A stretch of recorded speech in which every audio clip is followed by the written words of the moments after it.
is about rectum and anal canal. I will start with the rectum. Although the rectum as a meaning is called secret, but actually it is folded. The rectum is folded on the sides with one fold on the left and two folds on the right. And also the rectum is folded anterior-posteriorly. At that sample, I can see the anterior-posterior folding. The anterior-posterior folding, the above one, the superior one, shows a concavity anteriorly, and it follows the concavity of the sacrum and coccyx. That is the sacral concavity of the rectum, which is upper part of the rectum. And here is a perineal concavity that is convex anteriorly, not concave anteriorly as the sacral concavity. The rectum begins at the level of SC3 vertebra, and before SC3, this is the sigmoid column. And the rectum ends here at the anorectal flexure. You can see this angle where the rectum is directed backward to be continued at this region with the anal canal at the anorectal junction. That is located about 2 centimeters, 1 something centimeter in front of the tip of the process. The anterior surface of the rectum is covered by peritoneum. This is the peritoneum covering the anterior surface of the rectum in its upper 2/3. And you can see that the lower 1/3 of the rectum, this one, is not covered anteriorly by peritoneum, because here, after the second third of the rectum, the peritoneum is reflected, as is shown in this sample, to the urinary bladder. This is, of course, a male sample, forming the rectovesical pouch of peritoneum. The lower 1/3 of the rectum is called the ampulla of the rectum. That is the widest part of the rectum. This ampulla, when it is filled with feces, you feel the desire to defecate. Okay? And therefore, it is not normally containing feces. It must be, when the feces is in the ampulla, you must empty it. You will feel the desire and you will go to empty it. And this lower third of the rectum, which is the ampulla, the widest part of the rectum, is separated from the urinary bladder by the rectovesical fascia of denominator, that is shown here by the green color, and also is connected or attached with the concavity of the sacrum by the fascia of Foldaya. This is the fascia of Foldaya, connecting the sacrum with the back of the rectum. So this is the rectovesical fascia of denominator. Therefore, the rectum posteriorly is related to the sacrum, related to the coccyx, and related to this, which is sacroanal ligament. This is the anal-sacral ligament. And in addition to these posterior relations, the sacrum, coccyx, and anal-coccygeal ligament, the back of the rectum is also related to, as you can see here, to piriformis muscle, coccygeus, and levatorelli. Here, this is the position of the rectum. So, it is related to coccyx, sacrum, and coccygeal ligament as bones and ligaments. Muscles, which are piriformis, coccygeus, and levatorelli. And also it is related to the sacral nerve, sympathetic chain of the pelvis related to median sacral artery, lateral sacral artery, and superior rectal artery. Well, go back to the sample. Anteriorly, the rectum, we have just described the posterior lesion. Anteriorly, the upper two-thirds of the rectum that is covered anteriorly by peritoneum is related anteriorly to the rectovascular pouch, and therefore it is related to the small intestine, to the sigmoid, in this region, in the pouch, and more anteriorly it is related to the renal duct, seminal vesicles, prostate, ampulla vas, ureter. All of these are located anteriorly. Prostate and other structures on the back of the nerve. This is all about the rectum in regard to its curvatures and what is in regard to its relation. The inside of the rectum, the mucosa of the rectum, shows a longitudinal fold that is a transient fold, because this longitudinal fold will be disappearing if the rectum is filled with feces. But in addition to this transient longitudinal fold, the mucosa shows transverse fold. These transverse folds are permanent. They are called valves of Houston. Why they are called valve of Houston? Because they are functioning to separate the gaseous from fecal material during defecation.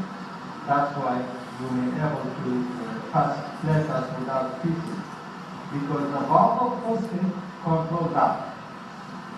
Right? I will talk something about the rectum as just what I have just described in female sample, plastic, and also on the cadaver. So let us bring that sample away.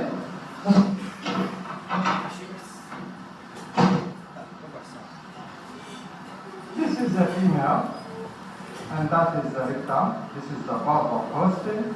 This is the upper two-thirds of the rectum anterior covered by peritoneum. Here the peritoneum is reflected to the uterus. Actually, it is reflected to the posterior fornix of the vagina, and then to the uterus, forming recto-uterine pouch of Douglas. And it is recto-uterine pouch now. And the lower one-third of the rectum, which is the ampulla of the rectum, is separated from the vagina by this fibrous tissue, and this is the facial condyle. The right side is the facial condyle connecting the back of the rectum with the sacrum. So the same. Indeed, with the lateral position. What it means is the cadaveric sound.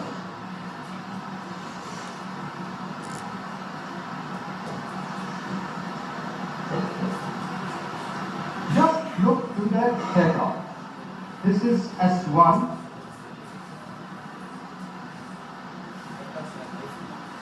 This is number vertebra. This is S1, S2, S3. So this is the rectum. Below my process is the rectum, and above it, this is a sigmoid. And the rectum follows the concavity of the sacrum and coccyx, and then shows a convexity forward, which is perineal convexity. And you can see that the upper two-thirds of the rectum is covered by peritoneum, but here the lower one-third of the rectum is separated from the seminal vesicles. This is the ampulla, this is the seminal vesicles, this is the ureter on the back of the bladder, which is the base of the bladder, by a fibrous tissue that here is separated, which is rectovascular fascia or vena. And if I take a fibrous tissue between the back of rectum and sacrum, for example this one, this is the fissure of Waldeck, okay, connecting the sacrum to the rectum. And what is remaining is that I will open the rectum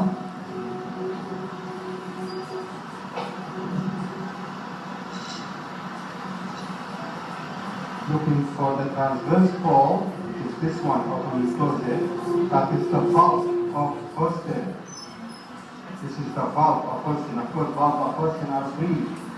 two are always present one, the lower one or the lowest one is sometimes absent.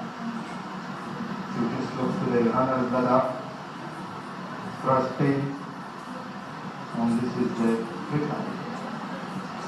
And in consideration to posterior relation, I will remove the rectum. See that this is piriformis, these are the sacral nerve, and this is levator ani and coccygeal. This is coccygeal and that is levator ani, and that is piriformis. All of them are related to the back of the rectum. They are related to the sacral nerve. That is the nerve that we studied in the next level, on Sunday after. Right? So now we start to get anal sound, and now we came up to the male sound.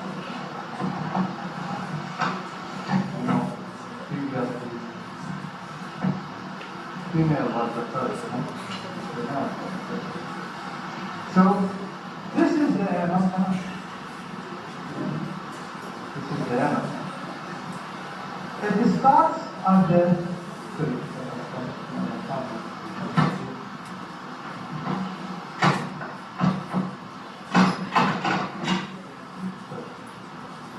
the anal canal. It starts at the anorectal junction that is connected by the anal-coccygeal ligament, and it ends at the anus. The anal canal, which is this one, shows the part. The upper part which shows these longitudinal folds, which are called anal columns. These longitudinal folds that we include are connected below with each other by transverse folds that are called anal valves of Morgan. And this line of anal valves, which are transverse folds connecting the lower ends of the longitudinal anal column fold, this line of anal valves is called 15th line. This line is very important in urology because the anal canal above this line, the 15th line, is derived from endoderm, while the anal canal below this line is derived from the ectoderm. And why is this important? Because sometimes you have fissure in anal. Fissure in anal, fissure may involve the lower part below the 15th line. And because this part is derived from ectoderm, its nerve supply is spinal. So it's very painful. This fissure is very painful. But the fissure if it is above the 15th line, the line of anal valve, it will be in the endodermal part of the anal canal. And this part is supplied by other nutrients and capital which will not be painful.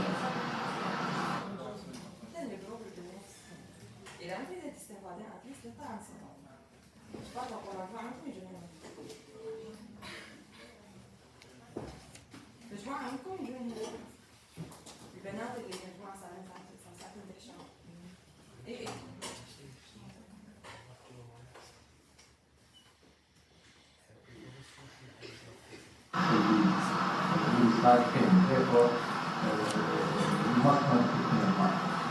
So the upper part of the anal canal, above the 15th line, showing the anal column, is endodermal. Below it, this is the third part of course. Below it you have a transitional zone and percutaneous zone. So you have three parts of the anal canal. And the space above the valve, these are cones, longitudinal folds, connected at the lower end by transverse valve of Morgani. The space above the transverse fold, where I'm putting my tip of forceps, is called anal sinus. Right? This is what regards to the inside of the anal canal that is showing the fold of longitudinal columns and transverse valves of that divides the anal canal into three parts. Let us go outside the mucosa. Outside the mucosa, you will find a transverse or circular muscle, which are these ones. This is an internal anal sphincter, which is a smooth muscle. It is autonomously supplied and involuntarily controlled. But you can see that the circular internal anal sphincter do not or does not extend to the entire anal canal. The circular muscles of the internal anal sphincter surround only the upper two-thirds of the anal canal. You can see that the lower one-third of the anal canal is not surrounded by the internal anal sphincter. This is up, right? So the upper two-thirds of the anal canal, after mucosa, you have certain mucosa histologically, but anatomically we have circular internal anal sphincter. And to outside of the internal anal sphincter, this is the external anal sphincter, which is divided by description into a deep, superficial, and subcutaneous part. The external anal sphincter is divided into two parts.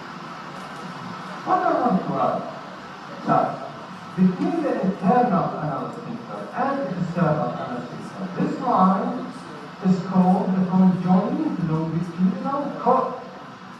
It is a cord of the smooth muscles in here and there between the internal anal sphincter and external anal sphincter. Why this conjoined longitudinal cord is important, which is a smooth muscle cord between the internal anal sphincter and external anal sphincter? Because this cord divides here into many septa attached to the spleen.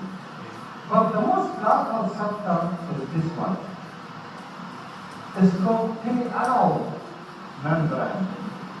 This is the perianal membrane. Don't forget, this is the anacoccygeal ligament at the anorectal junction. Anacoccygeal ligament, from the coccyx to the anus. But this is the perianal membrane. It is dividing laterally from the conjoined longitudinal cord between the internal anal sphincter and external anal sphincter. What is the importance of this perianal ligament or membrane? This perianal ligament divides the part here into two regions, as you can see. The part above it is part in the ischiorictal fossa, while the part below it is the part in the perianal space. This is perianal membrane, a branch from the septa or conjoined membrane. And below it, this is the perianal space, while above it, this is ischiorictal fossa. And so why this is important? Because the part, as I said in the last class, in the perianal space, here the parts are surrounded by complete septa, forming balls or loculi. And these balls or loculi or part in the perianal space sometimes get infected from infection of hair follicle, and these balls will be filled with pus due to infection of the hair follicle, and there will be pus in a ball that will produce tension on the wall, and it will be perianal abscess. This abscess is collected in the ball of the perianal part below the perianal membrane. This perianal abscess will be very powerful, and the patient will not be able to stand. You have to open it and evacuate. Okay? If recurrent infection in the perianal region, there will be an opening there, which is called perianal sinus, that continuously will discharge past the outside. But if the patient will not take care about this, the infection will ascend up to the part in the ischiorictal fossa. Unfortunately, the part in the ischiorictal fossa is not completely surrounded by the fibrous locule. Therefore, the infection will spread in this part without pain. And the patient will have recurrent attacks of pus to outside, as the infection will be recurrent, and then it will be open to the mucosa of the rectum, to forming here an opening in the rectum and opening to outside, and that is the fistula, perianal fistula. Right? By PI examination, you will feel two concentrations, two circular rings in the anal canal. One of them is this, which is located at the anococcygeal, at the anorectal junction. This is it, which is called anorectal ring.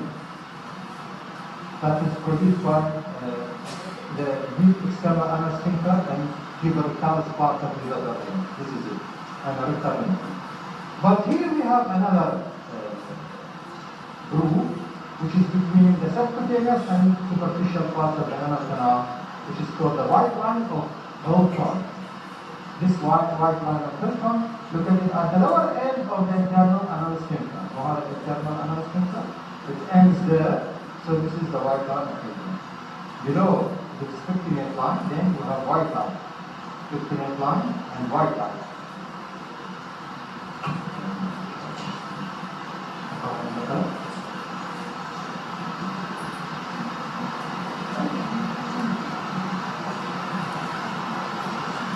Let us imagine that this is the white line. Okay? So you have a sphincter line, a white line that divides the anal canal into three parts: subcutaneous, superficial, and deep part. Of course, above the sphincter line is the right. More to outside, the anal canal is related anterior to the perineal body and bulb of the male. Posteriorly is related to the pupil coccyx. In female, this is the anal canal. This is anterior to the perineal body and vagina. Posterior to the coccygeal ligament. And this is the coccygeal ligament, and this is the thin anal membrane. The same thought could be tried for the cadaveric sample, but unfortunately, in our cadaveric sample, the subcutaneous and superficial part of the anal canal is artificially removed. You can see that you have only the upper part of the anal canal that shows the longitudinal balls, which are called anal column. You don't have anal balls, you don't have sphincter line, because the anal canal below the sphincter line is removed by scalpel. But you can see the relation of it, and you can see it. Okay?